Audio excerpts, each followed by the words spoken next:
Welcome back, everyone. We're here, myself and Steven over to the left of me. We're gonna go ahead and stream some more Golgari Elves. Yeah, our first time playing the deck, we hadn't tested it beforehand. We're definitely noticing some tweaks we would make to it. We'll talk about all of those at the end of this culmination of videos after the league's finished. Last round, obviously, we played against Eldrazi Tron for a second time this league. We beat it the first time we played it, lost to it last time. We got pretty hosed by Chalice of the Void. Our opponent had Simian Spirit Guide game 3, cheated it in on turn 1, and really just kind of totally disrupted what we were doing. We talked about how Cavern of Souls not being in this deck is very foolish, and we should have done that. We've also talked about Seal of Primordium and Caustic Caterpillar potentially being cards we should play. But, it is what it is, and we're going to just have to keep rolling with the list we have and keep learning, and we'll talk about all those changes. So. I 100% agree, and I think the deck is pretty cool. And like I said, we'll have some adjustments that we'll cover at the end of round 5, which will be the video following this one. But in the meantime, let's go ahead and hang out together for the next 25, 30 minutes, usually around there, sometimes longer. But we're gonna play some cool modern Magic with some Lurrus Elves. Let's get it going. So let's start up and find us an opponent. Yep. Can we go for the third Eldrazi Tron? I hope not. How about we play against some red? I hope not as well, to be honest. How about some Boggles? Boggles is also probably, and I hope not, to be honest. But whatever we play against, we're gonna try and beat. And we're just here. I don't necessarily know if how bad the red matchup is, but it definitely didn't feel great in round 2. So. Also, I'll tune in for the next round on round 5 because we're actually going to have a little preview of the deck list that we'll be playing next. Oh, that one's going to be something else. Oh, yeah, you'll definitely want to tune in for this one. Yeah. All right, let's see what we got. We won a die roll. We are 1 for 3 now. Yep. Let's go. That'll be nice. Just get a little bit of speed. Our opponent, let's see, we haven't done the companion reveal yet, so we're not sure. Not yet. Moto does things a little bit differently than Arena. Yeah, for sure. All right, reveal Lurrus. And opponent's playing Lurrus. So we're probably playing against red. I think we're supposed to keep this hand. I think we're supposed to. We could cast our spells. We have Mana Darts. We have a Lord. Nettle Sentinel's pretty good. Let's go. We're just going to go and hope it's good enough. All right. My apologies. I'm not used to going first in this league. Yeah, no kidding. We're going to go Elf. Yep. To accelerate our mana. No preference on being Elvish Mystic or Llanowar Elves. Yeah, totally irrelevant. Nothing. Totally irrelevant. That doesn't matter. There's still questions if we should be doing this or where should we be playing the Shaman of the Pack, of course. But here we are. We talked about that. And red deck here it is. Yep. I guess it could be John, but Aaron makes a big. It's not only that you lose Shaman, you lose a lot of other powerful cards like too. Azuri, very, very messed up Magic card with 8 mana so Darts is pretty big. Yeah, and then the Archdruid or whatever, That's one that taps for 1 million mana. All right, I think I just want to go ahead and unload my 1-drop so we can potentially just company next turn. Yeah, I think. The question is it supposed to be 1-drop, 2-drop, or 1-drop, 1-drop? I guess if you go 1-drop, 1-drop, you get to get the Overgrown Tomb into play tapped, and we don't have to take damage off it. So that's probably correct. We just got to save damage at this point. Yep, I think so. We're against a red deck. They're just for sure. They're just aching to kill us. Yep, definitely. Sure, we'll use the ability just because. Play that tomb and I'm going to pass it over. And just a little shout out there for those that don't know about the PTQs coming up. I would definitely recommend doing those next week. They're $10 entry, cut the top 16, single elimination cut. It should be a good time, especially if you want to get onto the Pro Tour. We'll definitely both be playing them. I know that. Yeah. So be silly not to, in our opinion. For those at home, don't pull a James. For those who don't know, James is another player on our team, and we're just we're messing with him. We like edging him on to get out here and play online. He, for some reason, doesn't want to play online, wants to just play in paper, but that's not going to be an option for a while still. So we just like messing them with them a little bit. Yep. To give you some reference. All right, so there go both our elves. But that's cool. I mean, our opponent probably just playing traditional burn with the way this game has started. We're just going to go unleash 1-drop, 2-drop. Yep. So I think we attack first, so then we can untap the Nettle Sentinel. No reason not to. Yep. Might as well get 2 points of damage in.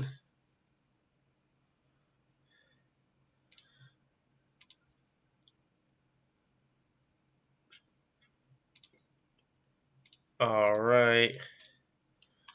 So now if we just draw any untapped land, we can go ahead and company. And we can Coco anyway if our opponent doesn't kill an elf.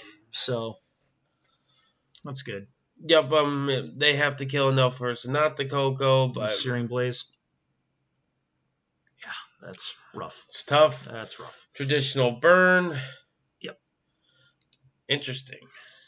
I think I like that choice just because it still stops us from using the druid this turn. It's a little weird. They might have another burn spell. Yeah, just kill the druid. Yep. Yep. All right, I mean, we get to play Lurrus this turn, if nothing else, so it's not the end of the world. Yep, I agree. We're just going to kind of have to hope that they run out of burn. Yeah, I think you just go Lurrus.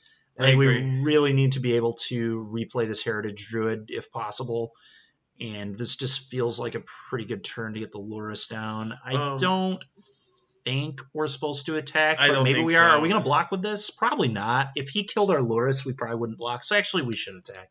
I'm in. It's untapping when we cast a green card, so... Yeah. The thing is, if we're not going to block, it's very foolish to not attack. Truth. All right, well, we just have to hope he's drawing a few duds in addition. Yeah, I mean, for sure.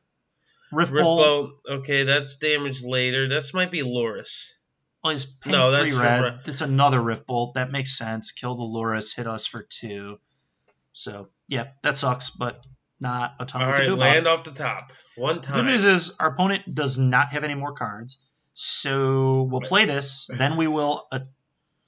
so we messed up the sequencing here. He was already tapped. I understand, but we're supposed to play the Lord first, then attack for 3. You're right. Then play the Elf and untap. Yep. So a slight mistake there. Yep. Truth. But that's all. I'll attack first. Yep. Again, first time we're playing this deck, so really easy to miss these things. Nettle Sentinel's kind of a weird card. Not really any other cards that work the way Nettle Sentinel does, as far as I know. It's pretty unique. Just really an effect that you don't see too often. So, all right, so they have a Rift Bolt on suspend. I assume it's just going to kill the Clan Caller, but that's fine because that means we can cast this Coco next turn. Yeah, I would assume that's what they're going to do. And that is what they go with. Makes sense. Yep, it does. Because he's actually in jeopardy of dying. Yeah, I mean, here he's just going to play the Lurrus and then have this... Wow. All right, that surprises me. That's really not... He's trying to get the win here.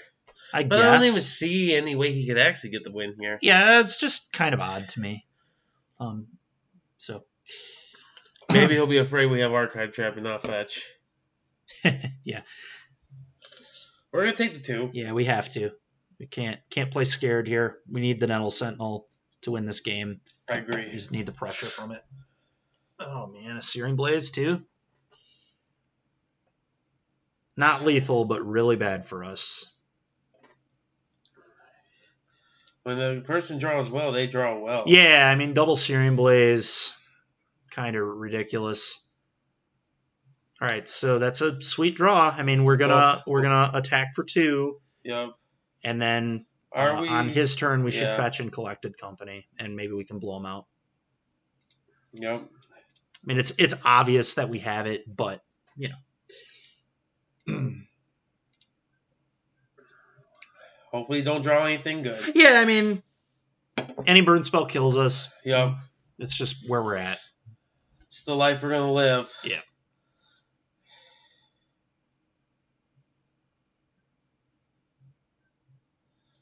The anticipation. I think we just let him swing. Yeah, you let him attack. We will fetch. We will cast this Collected Company. And we will likely die. But that is just where we are at in this game. Yes, I have to agree with you, my friend. Yeah. Well, we have an additional blocker, though, if we ever need to. Yeah, for sure. Okay. Dwynen's Elite Visionary. Yep. Definitely where we want to go.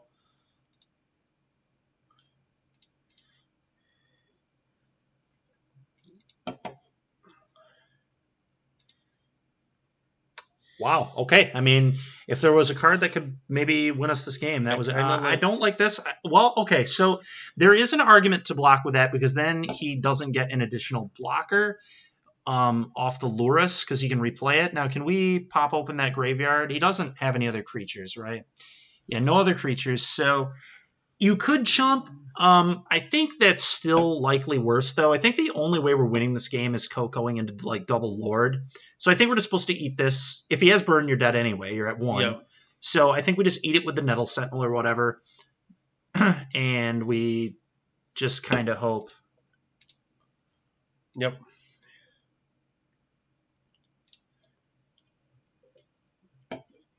So Lurrus Swiss Spear Lurrus here. replay, and I think if our opponent is heads up, they will just block both of our, like, block 2 things. But, you know, we'll see what they go with. Okay, that makes sense. Go to our turn. Yep, go to our turn.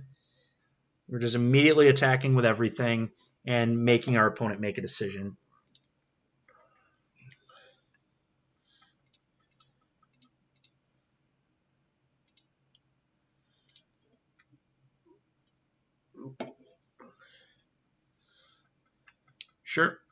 Sure.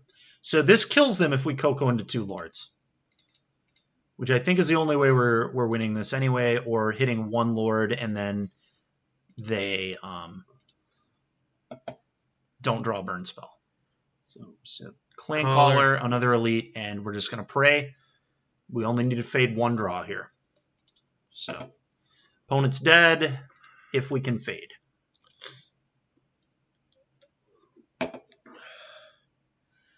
Yep. We just gotta hope. Yep, we gotta fade. Wow, we faded. All right. Cool. Nice. All right. So, post-board. Let's talk about this for a minute. Yep. Weather Storm. Easy. Easy Weather the Storm. Easy Fatal Push. Those come in. Almost for Thought Season.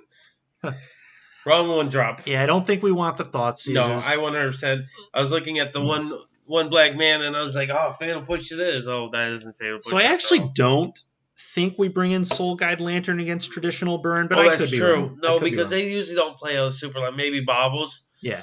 I'm so used to the prowess build that we've been playing recently that it just like an automatic include in my mind. Yeah, I mean we could bring it in. There's an argument for it. Let's kind of talk about what we're going to cut. I don't think we bring it in, not to cut you off, until we see a reason to. Sure. And the nice thing about a traditional burn is they're not going to have a card like Lava Darts, or X1s have a lot more I agree. Staying power. All right, so we got 5 cards that we want to bring in. Let's talk about the cuts. Again, Finale of Devastation seems very important in this matchup. Yep, I think I agree with that. Finale of Devastation, just too slow. Now the question is probably between Walking Ballista and Lead the Stampede type effects. It's possible we need Lead to keep up with all the removal that the red deck has, so maybe we're just supposed to... I think I like trimming a couple Walking Ballistas. I don't mind having 1 in the deck. Sure. So maybe we trim a few Ballistas and then we trim 1 Lead. Yeah, I can see that. Yeah. Let's try this. See how this goes. Yep. Just to recap, we're adding 3 Fatal Push, adding 2 Weather Storm, cutting 2 Walking Ballistas, and a Lead the Stampede, and 2 Finale of Devastations. Yep. All right, so that's what we're going to go ahead and try. Yep. Overall, the deck is pretty fun. Yeah. Well, it's very fun. Yeah, for sure. Definitely a fun deck. A deck that really hasn't seen much love in Modern lately with all the super busted stuff going on with like Urza decks and Yeah. Oko decks for a while there, and I mean, Yep. it kind of fell off because before that, I was just gonna say it's just Hogak, been modern, for the has last been punch year after has punch been after punch. powerhouse after powerhouse. So a deck like Elves is not really had staying power. I'm not the kind to really hammer on the design team. I know no, for sure. Their job is standard. Yeah, that's not what we're trying to do here. But we're really just look at the power level of some of the cards in the formats. I agree. Probably keeping. It's close, but I lean more towards keeping it than mulling it. Right, because it could soak up some bolts too, which is it's something. So let's go ahead and keep this.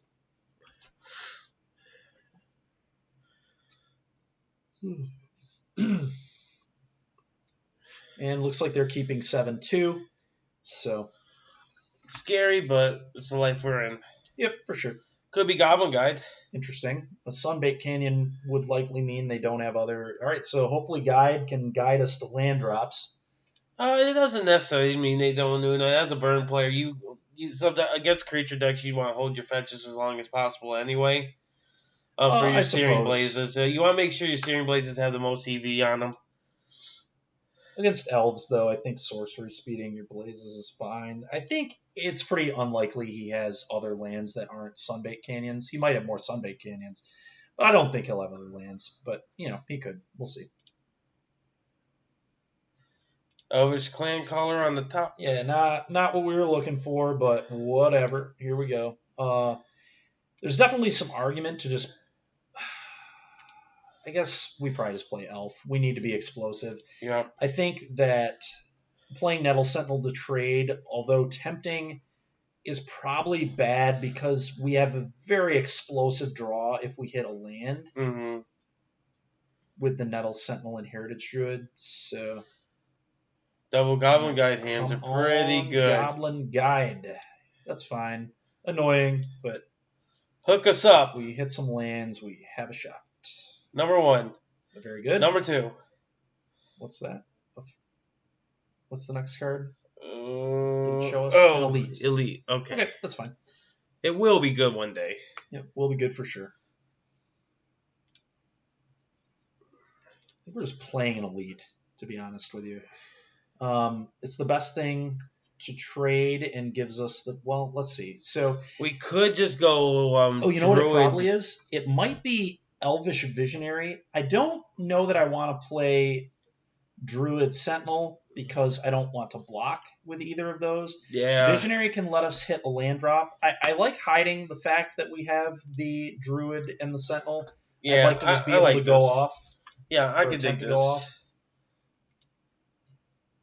Okay, that sucks, but... They're not good in 3-0s. Can't do much about it. Yeah, I mean, they would have been good had we had Elves in play, had our guys not died. But, yeah, definitely. We're against red. Right now we need lands. I agree.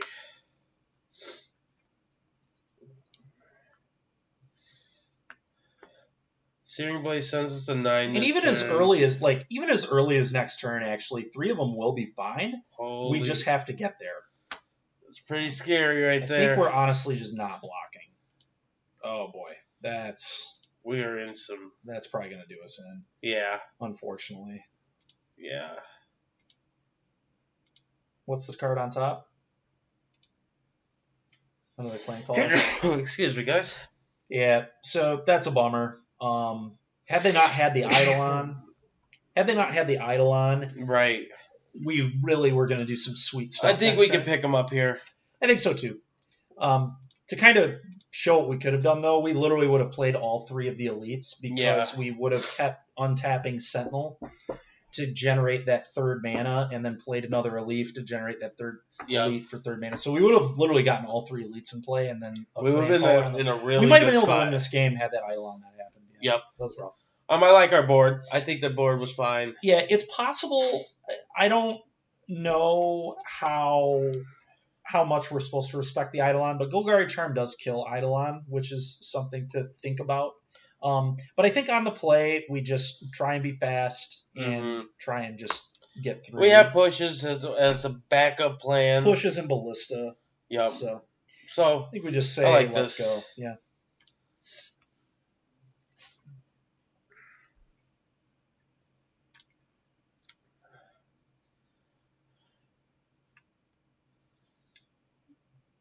So hopefully being on the play will help us out. Hopefully a heavier land hand will be there for us. I don't think That's not good enough, yeah. unfortunately. It's very close, but not it. All This right, is this better. hand's sweet. We're gonna keep this. I think we get rid of the Nettle Sentinel. I think so as well. Yeah, I think we get rid of the Nettle Sentinel. I think we gotta have land drops to be able to cast this company naturally. We could potentially do this on turn 3 if he doesn't kill our guy. Now, very unlikely. If he kills our guy, then that means he's not playing a threat. Yep, which is definitely some upside. Our opponent mulliganed to 6 as well, so that's helpful. But yeah, I think we're just fetching for a forest. Yep, playing that's Lurrus. why I think so as well. Be cool if they don't do anything and don't kill our guy this turn. Yeah, because then Dykman Elite gets the 1/1. And then we get the fetch and not take a shock. Absolutely. But most likely that won't be the case, and we will be taking 3 next turn. Yep.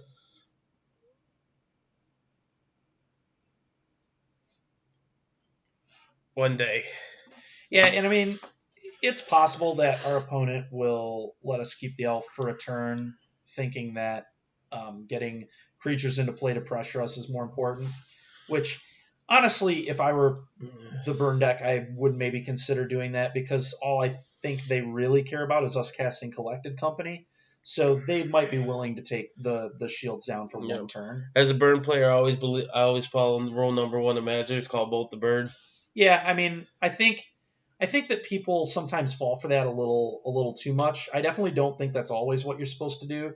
There are definitely hands with burn, traditional burn especially, where you need to maximize the amount of points of damage in your hand, and letting cards like Goblin Guide and Swift Spear not get damage every single turn can actually punish you a lot in the late game. This is true. Like, for example, game 1, we ended the game at 1 life. It's very possible that our opponent bolted the bird too many times in that game, because they had a lot of opportunities to go face and didn't go face, and it's possible they overvalued our dorks and let us get to a position where we were able to win at 1 life. Truth.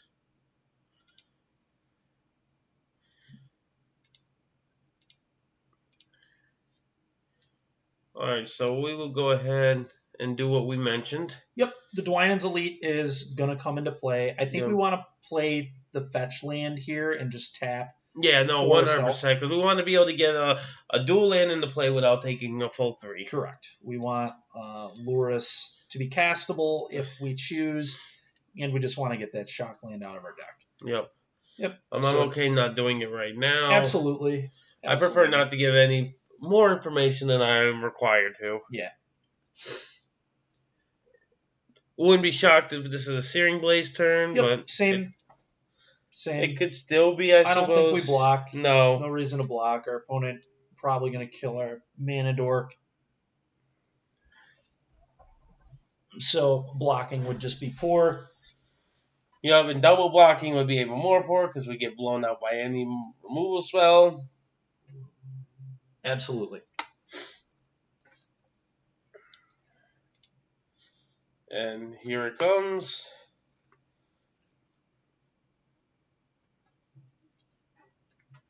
The Blaze. Yep. And we knew that was coming. Yeah. It was obvious, so we made a good no block. We'll fetch the Overgrown Tomb. Tapped.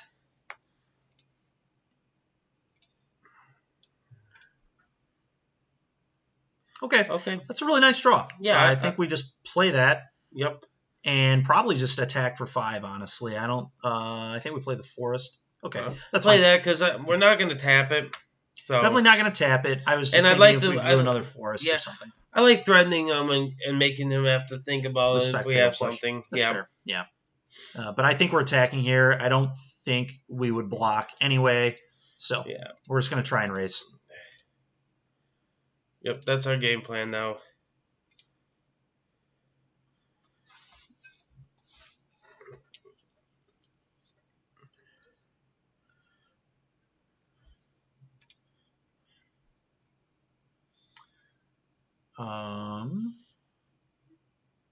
Now that makes me question. Because he's shocked in, it makes me It can mean a wonder. lot of things. I mean, the reality of this situation is if he has Blaze plus yeah, I mean, maybe we're supposed to block with our Lord, honestly. I think it's just a smarter, because we're already going to have to take one the The company. problem with that line is then he just plays Lurrus plus Bauble, which doesn't seem particularly good. And then I think we actually just have to no block. I don't think we're dead to much here, and I think that we just kind of have to go with this. Sure. Fortunately, it was not another Searing Blaze. They're going face, which is really scary. Them not doing anything else is kind of odd. Double skewer. I see. Double skewer the critics. That's fine. We probably weren't beating that combination anyway. So I think the no block was still. I would make that play again. I would no block again. Our opponent had to have 3 1-drops to kill us there. We died, but Yep. I don't think we're winning the game where we block and our opponent just goes Lurrus Bauble there either. So. Yep, those are going to be our next 6 cards. So yeah, it wasn't going to look good. Yeah, we needed a double Clan Caller hit on the Coco. Yep. Like I said, tradition is saying good. We didn't draw much sideboard cards, and we have very minimal sideboard cards. Yeah, so. I mean, the red matchup just feels kind of tough. Yeah, it does. But nonetheless, we did do what we thought was our best of our abilities. We'll just have to do better next time. Yep, and we'll, hopefully dodge red in the last round and can get to a 2-3. And keep in mind, in the last round, we're also going to be previewing the deck that we'll be playing in the next league. We'll preview the deck that we're playing in the next league, and again, we'll also kind of give a run through of how we felt this deck was, changes we'd make, things like that. We brought up some of them throughout the league so far, but we definitely have more that we'd like to talk about and kind of go over changes, go over a lot of stuff about the deck. So. I agree. Nonetheless, we want to thank everybody for tuning in. If you haven't already, go ahead and hit that subscribe button below. There should be an icon for a bell. Hit that if you want to get alerts for upcoming videos that we're going to be making. In addition, check out Swish Gaming's website. We'll have creative deck lists, some top-tier deck lists, along with some articles attached to deck lists and videos written by both myself, Steven, and many others. We actually have a Boggles write-up that I did about the deck, why me, Steven, and our teammate Liam Daly decided to play it in the Lotus Box event, which actually took Steven to his 3rd consecutive top 8 of the Lotus Box event, which was awesome. Yeah, really cool for sure. And then we'll also have articles and other great resources for your next tournament from other team members as well. And if you do have any comments, concerns about this video, any other videos that we post, go ahead and leave a comment, or you can shoot us a tweet on Twitter. We'll have our information below as well, along with the team's information. Until the next time we make a video, we'll have round 5 loaded shortly. We will catch you then. Please, everybody, stay safe out there.